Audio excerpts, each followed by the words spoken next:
Good morning, I am Kevin Price. Delighted to be with you and going to spend some time talking to you about you and your business. As usual, I got a lot to cover, so I want to get straight into it.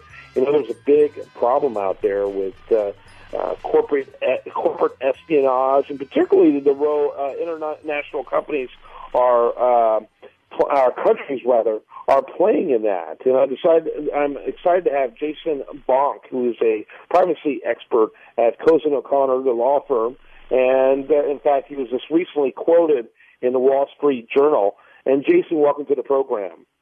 Thanks very much. Good to be with you, Kevin. Tell us a little bit about Cozen O'Connor.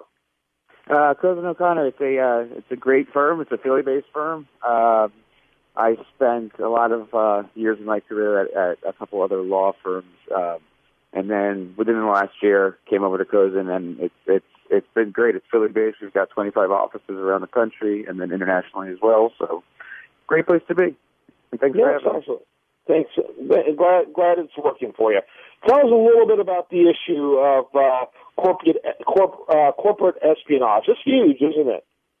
Yeah, it is really big because it's an intersection of counterterrorism efforts by the government and government agencies, particularly the FBI, but also, you know, the rising concern over privacy and people's protection of privacy, whether it be medical or whether it be just other private information that is not permitted under the law to be disclosed.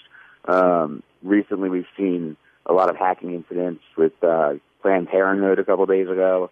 There was the Ashley Madison site that, the marital affairs site, put aside the moral values there, whether you agree or disagree with them. But, and then we've seen the sports incidents recently in baseball with respect to the ongoing probe that may or may not be a cyber hack related to the Cardinals and Astros. And we know it was here in Houston, but anyway.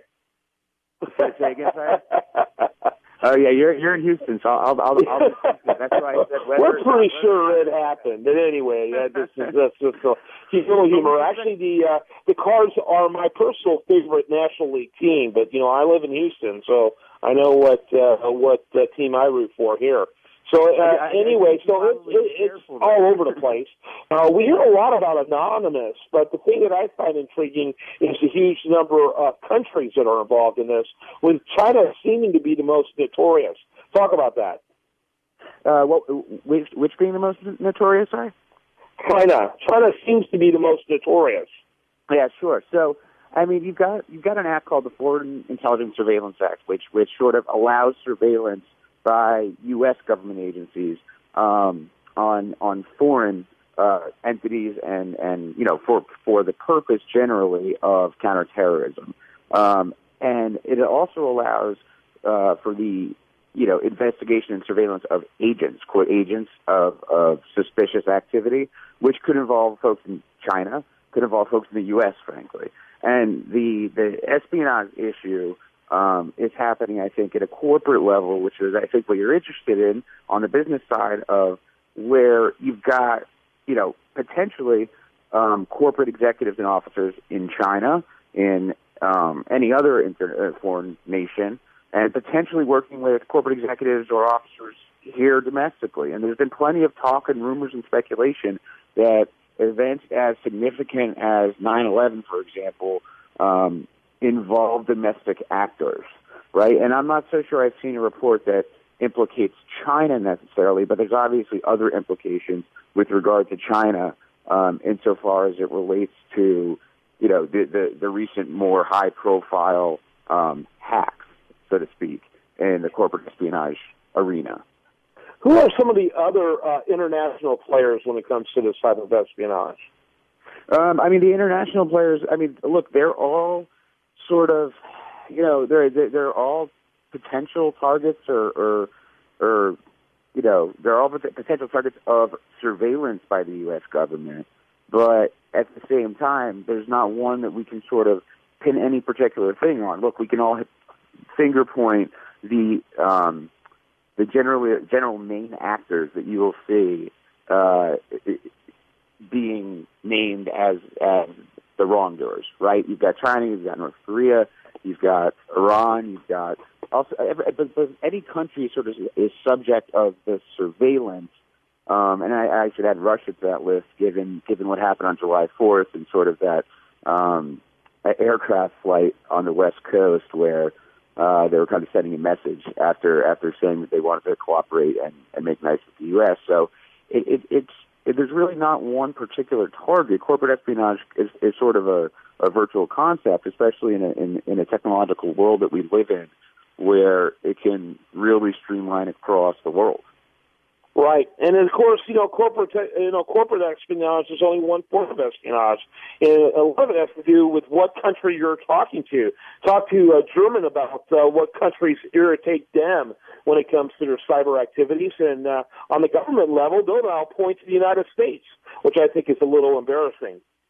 It is embarrassing, but in a world where the accessibility of information, whether by a 15-year-old or by somebody looking to extort money or by somebody looking to actually cause, unfortunately, a terrorist activity, any country could be pointed to, because you've got a world where technology moves so quickly and hacking moves so quickly that that level of technical knowledge is not going to be restricted to one place or another. Sure, there are countries out there that are less sophisticated technologically, and as a result may, not be as likely, but to sort of commit corporate espionage, and where corporations sort of don't have an omnipresence, right?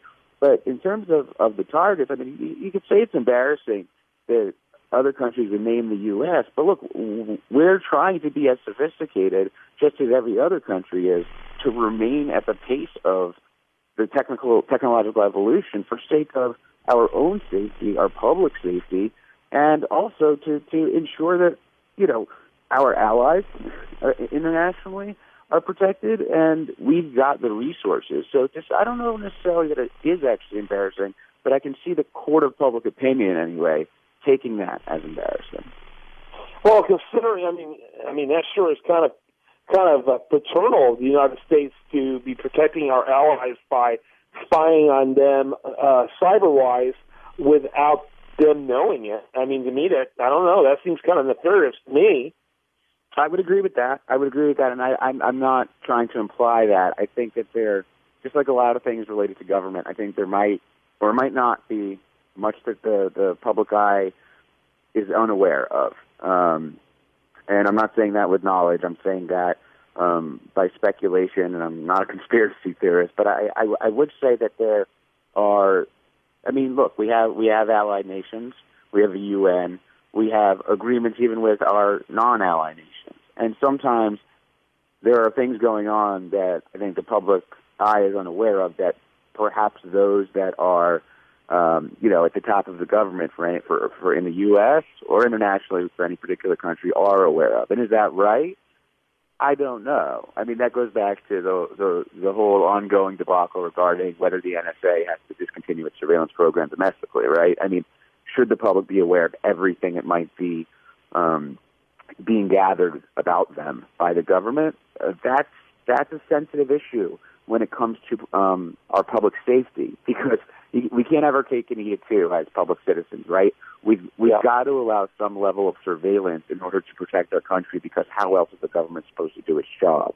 That's why my position on, at least as it applies to the Foreign Intelligence Surveillance Act, and to the extent it extends back to potential corporate espionage agents here domestically, if you're not doing anything wrong and the effort is truly aimed at protecting America and our country, then, or the same case may be true in another country, then what the heck do you care about? If you're above board, it's kind of like, if someone wants to look at my cell phone right now, I'm okay with that. Yeah, me not so much. I believe in liberty, and I believe that, to me, the potential for nefarious activity is pretty broad, and frankly, we live in such an incredibly over-litigated nation that a lot of us are involved in criminal activity and we don't even realize it. And having the government be in that kind of position, it's like Benjamin Franklin says, any country that is willing to trade its freedom for its security deserves neither. Yeah, That very well may be true. And what I'm trying to get at is the balance striking. So we're talking about corporate espionage. I'm not speaking to the appropriateness of the NSA taking information from every single public citizen and gathering it. I don't necessarily agree with that. What I'm talking about is on a corporate level, when it comes to surveying the business activity of corporate officers that could be agents in some way, shape, or form involved in terrorist activity, I think there's a balance to be struck. And I certainly believe in liberty. I completely agree with you, but I think you might agree with me that not everybody's a good person, and it'd be a wonderful country, it is a wonderful country, it'd be a wonderful world if everybody were a good person. It'd be a better country if everybody in America were a good person. But there are corporate executives and officers that have been, take the case of even insider trading, and that doesn't even harm someone physically. That's not a terrorist act. Take fraud. I mean, look, if you look at the Bernie Madoff scandal, that does harm people physically because it harms them so badly emotionally. So certain things rise at certain levels, and I think that striking the balance of preventing surveillance on a personal level and preventing complete access to everybody's information, but also permitting where appropriate, so we're straddling a fence, permitting where appropriate to protect all of us is an important factor. And how we get there, I'm not quite sure, because we're very polarized as a society between people who believe in security and believe in liberty. But I think there's somewhere in the middle that is actually what to me strikes me as the most moral and valued approach that I think can be reached. Jason I went way over. Jason Bonk, and if you look up Jason Bonk, B-O-N-K, and look it up on Google, Wall Street Journal. I'm sure you'll find that article. And U.S. plans to use spy law to battle corporate espionage.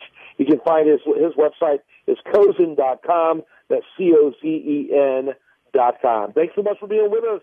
When we come back, more for you right here on The Price of Business.